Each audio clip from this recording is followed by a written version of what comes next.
So I want you guys to consider something really quick.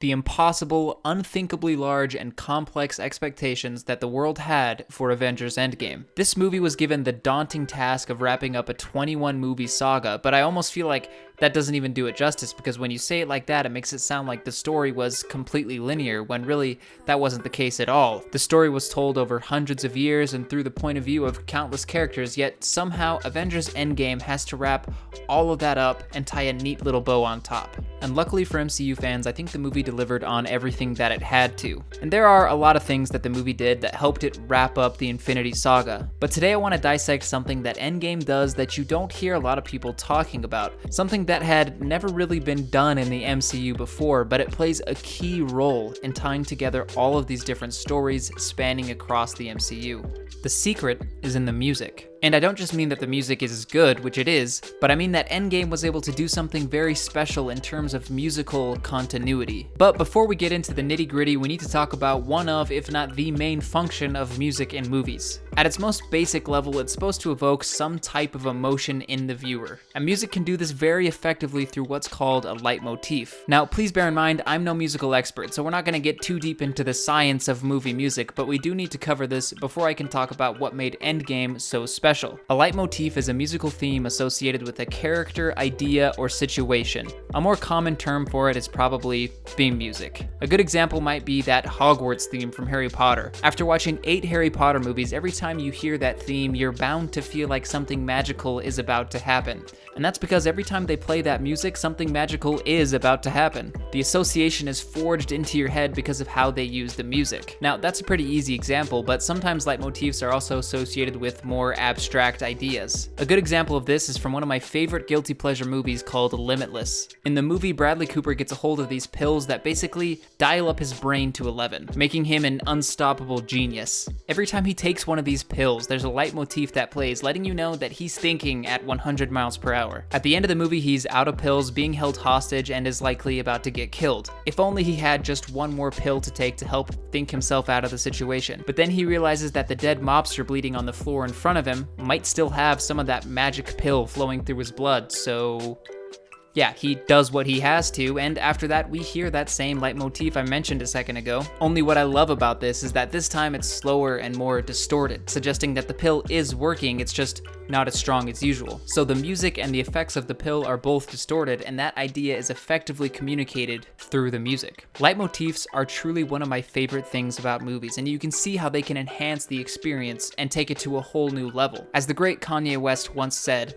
every superhero needs his theme music. And there has been no greater collection of superheroes in cinema than in the MCU, so surely it's a goldmine of fantastic leitmotifs, right? Well, this is actually where it gets kinda complicated. Don't get me wrong, the MCU is filled with a lot of really great original music, but the problem is that they just don't use it. Let's take a closer look at the original music from Phase 1 of the MCU, meaning Iron Man 1 and 2, The Incredible Hulk, Thor, Captain America the First Avenger, and finally, the Avengers. In Iron Man 1, we got a great leitmotif for Tony Stark. It was a theme that, to me at least, seemed like it was associated with Tony doing what Tony does best. Building things, using his greatest asset, which is his mind. But when the second Iron Man movie came along, this theme was nowhere to be found. As a matter of fact, none of the music from Iron Man 1 carried over to Iron Man 2. Such a waste, because after the first movie, the audience has become familiar with certain themes. There's already some work that's been done in the way of associating themes with ideas, so you can build on top of that when you make another movie. But instead, they decided to start from scratch. Likewise, in Thor 1, we got a majestic theme for Asgard, and Captain America the First Avenger gave us a timeless theme for the man himself, Captain America. So now let's fast forward to the first Avengers movie. What, at the time, was the biggest movie crossover event ever. Like I was saying earlier, a leitmotif can be associated with a character to help remind the audience of who they are and what they stand for. If there was ever a time to use the already established themes for these characters, it would be right now as they cross over into a new movie. I mean, just think about it. What better way is there to remind the audience that this is the same Steve Rogers that we met back in 1942 than to play that glorious Captain America theme when he first appears in the movie?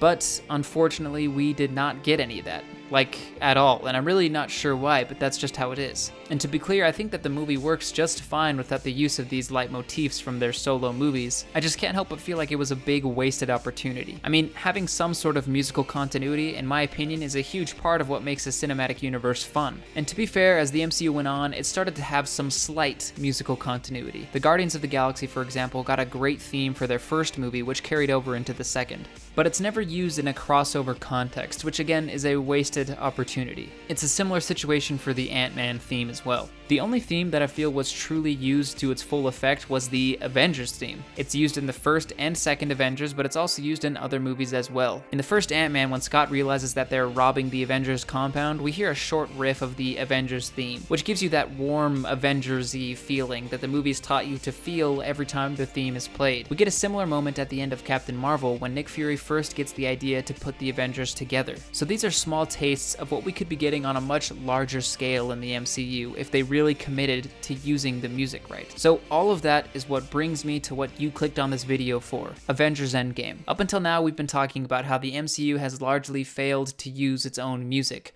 but that was all before Endgame. I'm not exactly sure what happened behind the scenes, but somebody flipped the switch. It's like they opened the floodgates for this movie or something, because in just about every opportunity that they had to use a leitmotif from a different movie, they seized. And like I said earlier, I think this is one of the coolest things a movie can do. And needless to say, I've loved the MCU since Iron Man in 2008, so when I heard all of these classic themes make a return in Endgame, I was beyond ecstatic. So I want to take the rest of this video to talk about how Endgame uses leitmotifs to its advantage. And I may be missing some instances, so if you caught any that I don't cover in this video, please leave it in a comment. We're gonna take these in chronological order of the movie, leading up to what is my favorite instance, which happens at the very end. So kicking things off, when Tony is stuck in space at the beginning of the movie and Captain Marvel shows up to save him, we hear the Captain Marvel theme music that was introduced in her solo movie. This is the type of thing that I've been dying to see in the MCU ever since it was just a baby. And what makes it even better is that I love this Captain Marvel theme. It reminds me of that classic Superman theme from John Williams, and I think it just fits what they were trying to do with Captain Marvel in her own movie. Moving on to the moment after the Avengers roll up on Thanos and mercilessly chop off his head while he's just trying to make some soup. There's this moment where they realize that Thanos is dead, the stones are gone, and there's literally nothing that can be done about half the universe being wiped from existence. In this moment, we hear the same music that plays at the end of Infinity War, after Thanos snaps. So when we hear this music, we're reminded of that trauma. We're reminded of that idea of losing trillions of lives. And this moment in Endgame is supposed to make that feeling permanent, as the Avengers realize that they can't fix it. And that is why we hear the music again here. So I'm kind of cheating here because Infinity War and Endgame are really two parts to the same movie, and they only came out a year apart. But this is still an example of inter-movie musical continuity that had been sorely lacking in the MCU. Again, the MCU had been able to use a leitmotif, say, multiple times in one movie, but once that movie ended, we would normally never hear that theme again. That is not the case here, as we're clearly hearing a theme that was established in a different movie. 5 years later, after Tony and Steve finally make up, Tony decides to return to Steve his iconic vibranium shield. And when he picks it up, we hear a theme that I'd been waiting to hear since 2011. Captain America's original theme, and it actually helps turn this moment into something beautiful for Steve. Ever since Steve stepped out of the ice and into present day, things have only gotten more complicated for him. The line between right and wrong only gets thinner, and he forgets what it was like in 1942, when the right thing to do was so clear for him. When he gets a glimpse of that shield, and we hear that original leitmotif, he's reminded of the man that he is, and so is the audience. There's a similar moment when Scott Lang wakes up in present day. As the camera pans over to him, we hear the Ant-Man theme, which again is just a shortcut to reminding you about who this character is. And from here, we know how the story goes, right? Scott Lang shows up, tells the Avengers that they could possibly use the quantum realm to travel back in time and collect the Infinity Stones from their respective times and places. Then they could use the stones to snap their own fingers and bring back half the universe. So let's think about the massive opportunity here. The Avengers are going back in time. Not only that, but they're going back to times and places where previous movies in the MCU were set. It would be an absolute travesty to not use the music from those old movies. And thankfully, They did. When Bruce Banner visits the Sanctum Sanctorum to get the Time Stone from the Ancient One, we hear the Doctor Strange theme music play as the Ancient One first appears on screen. When the MCU properly uses its themes like this, it's a huge reminder of how expansive this cinematic universe really is. So many locations, so many characters, and so many ideas. One of the reasons Endgame was able to successfully capture the scale of the MCU was through little uses of leitmotifs like this. Moving on, we have Tony, Steve, and Scott who travel back to 2012 to get the Space Stone. In other words, they're traveling back to the original Avengers movie. And of course, while they're there, we hear this ambient music in the background that is definitely Avengers 1 music. It could be an exact track from Avengers 1, or it could be a new track inspired by Avengers 1, but you can definitely tell that it's meant to take you back to the Battle of New York, and it does. Meanwhile, Thor and Rocket have to travel back in time to Asgard for the Reality Stone. When they get there, Thor realizes they're there on the same day that his mom died, and we hear some music that was introduced in Thor Ragnarok. In Ragnarok, the music was associated with the death of Thor's dad, Odin. It's what we hear as Thor is saying goodbye to his dad. And here we get it in a very similar context, but with his mom, as this moment plays out sort of like the goodbye that he never got with his mom originally. Up next, we have an obvious one, when Nebula and Rhodey travel back to Morag to get the Power Stone before Star-Lord. We get to see the opening of Guardians of the Galaxy from another perspective, but we hear the same iconic song that Star-Lord was dancing to back in 2014. Do you ever hear an old song and random memories from that one summer when you listen to it every day just hit you like a freight train? Well, here the movie is basically doing that exact thing to you. It's just more recognizable in this case because it's a well-known song with words. When Clint and Natasha get to Vormir, they realize that the only way to get the Soul Stone is if one of them sacrifices themselves. Now, I'll be honest, when I saw this the first time, I really was expecting them to find some loophole here. I didn't think anyone was gonna die, because that's generally how these things play out in the MCU. But then I heard some familiar music slowly work its way into the scene, the same music that played in Infinity War when Thanos sacrificed Gamora to get the stone. And hearing this, I knew that someone was going to have to kick the bucket. To me, the music is attached to this idea of inevitable sacrifice, no loopholes, no way around it. And in both cases, this theme plays as that reality dawns on the characters. This is some of the best music the MCU has ever produced, and I love both of these scenes on Vormir. Like I said in the beginning of the video, my favorite example of returning leitmotifs happens at the end of the movie, and I can't wait much longer, so let's just talk about it. In the final battle, all of the snapped heroes are revived and return for one last gigantic battle against Thanos. However, things are looking bleak when it becomes clear that Thanos is just too powerful to stop. Doctor Strange told Tony that out of 14 million timelines, there was only one in which they were able to beat Thanos. As the Avengers are clearly losing, Tony looks confused.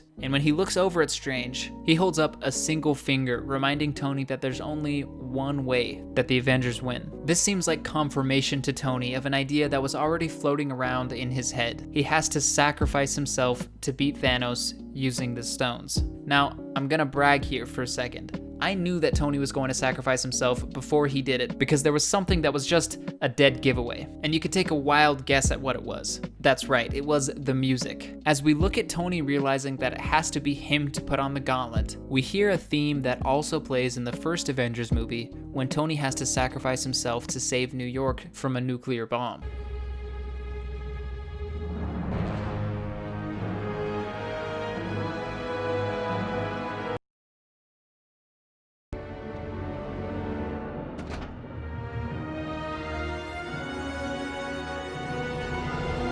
Now, as far as I can tell, we literally only hear this motif twice in all of the MCU, making this the theme of Tony's sacrifice. We hear it when Tony does his first truly selfless act, and we hear it again as he does his last. That's why when I heard this theme, the emotions were flying high, believe me. You can see why this was my favorite example. The music really helps tie this moment together, and it reminds you of who Tony Stark really is before he dies. Over the course of the MCU, he has his ups and his downs, but he always came to play when he needed to, and the music reminds you of that idea in this moment. So guys, to wrap things up, hopefully after watching this video, you're able to see why musical continuity is so important to me. These leitmotifs are like shortcuts that you can take to remind the audience of an emotion that they've felt before. Music is just such a powerful tool in movies, and it can have such a powerful effect on you while you're watching, and you may not even realize it's coming from the music, but that's the subtle beauty of it. It plants these ideas into your brain, and when it's done right, it allows the movie to connect with you in a way that just wouldn't be possible without music. So thank you so much for watching this video. If you liked it and you want to support the channel, please consider subscribing,